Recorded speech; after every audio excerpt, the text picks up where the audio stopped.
Next story I wanted to talk about is these Christians on an airplane. Most of you have probably already seen this clip, but in case you haven't, let me play it for you. This is something that actually happened on a real commercial airline.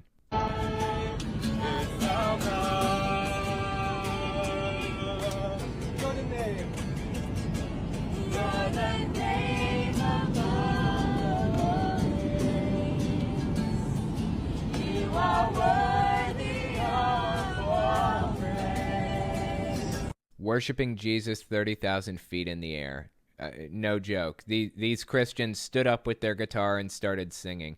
From my understanding, what actually happened is they asked the flight attendant if it was okay if they sang a song for the passengers. And the flight attendant announced on the thing, hey, we have some singers and they're going to sing a song on the plane for everybody. And some people clapped, probably this chick standing in the back. More than likely, these people over here, this dude right here, they probably stood up and clapped too, got all excited and pumped for this Christian song. So anyways, people are going absolutely batty over what happened on this airplane. And my question is, what would you do? Would you sit seething in silence?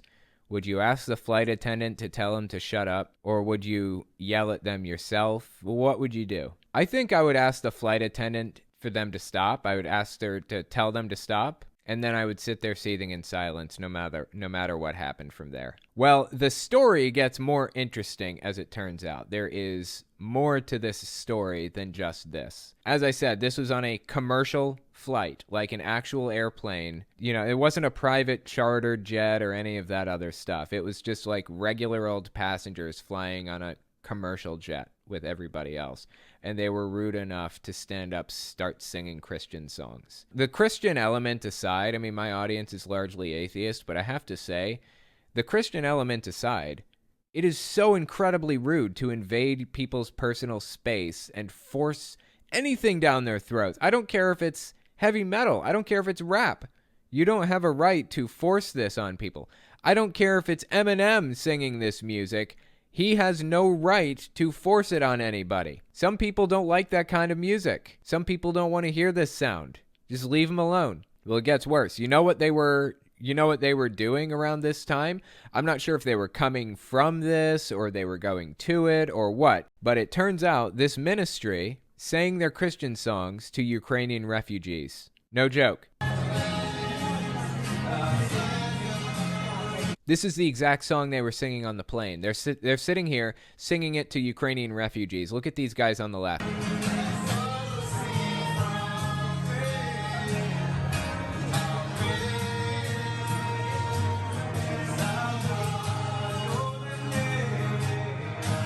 Like they have much to be thankful for right now. That is so incredibly wrong on so many levels. Oh my God, dude.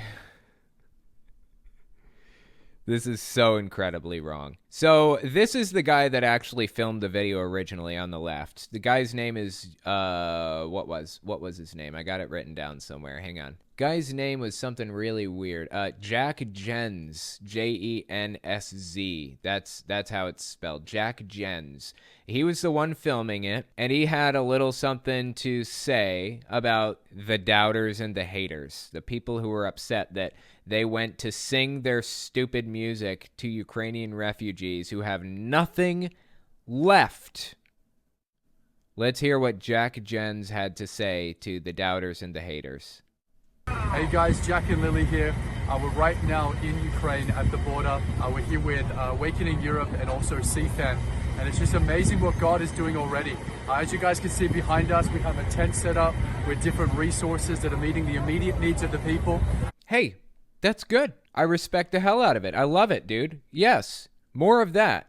You are trying to help people by providing resources that they need immediately. I love it. I love it. I'm not going to complain. Keep doing that. But this garbage right here? No. Nothing about this is good. Nothing about it looks good. Nothing about it sounds good. Nothing about it is helpful. Don't do it. Let's keep listening. with different resources that are meeting the immediate needs of the people that are in line and that have been waiting for 12 plus hours. But we're also here to preach the gospel. For Jesus is the hope of humanity. And so we're going car to car, person to person, and teaching and talking about Jesus.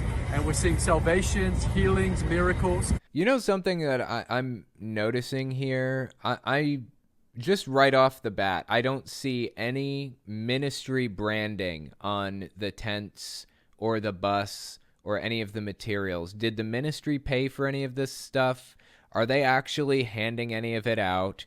Or did they just go to this group that was already handing out physical items that these people need and say, hey, we can contribute not things, but Jesus? I mean, I don't know what they're doing. He's standing here telling us that they're doing this stuff. I have no way to verify it. All I can verify is you singing to a bunch of Ukrainian refugees. That's what I can verify, singing stupid Christian songs. So as far as I'm concerned, until you give me evidence that you're actually contributing and helping in a tangible way, I'm not believing it. I need evidence before I believe it, because you've burned up all the goodwill that I had. But you know what this reminded me of? What he said a minute ago? This whole thing about, like, Jesus saves and all that stuff. What was it he said? But we're also here to preach the gospel. For Jesus is the hope of humanity. You know what that reminds me of? A couple years ago, I was going through Nebraska, right? And there was this serious flooding. I don't remember, or I don't know if you guys remember this, but in Iowa and Nebraska, there was this terrible flooding. It destroyed farms. Farms that had been in the family for like generations, destroyed people's lives. It was terrible. And I remember taking this picture, May 17th, 2019, driving through Iowa. I took this picture. I snapped this immediately after passing this billboard. We passed it too quickly. I couldn't get the picture of the billboard, but there was a billboard right in the middle of this ocean of water where a house was just buried underwater.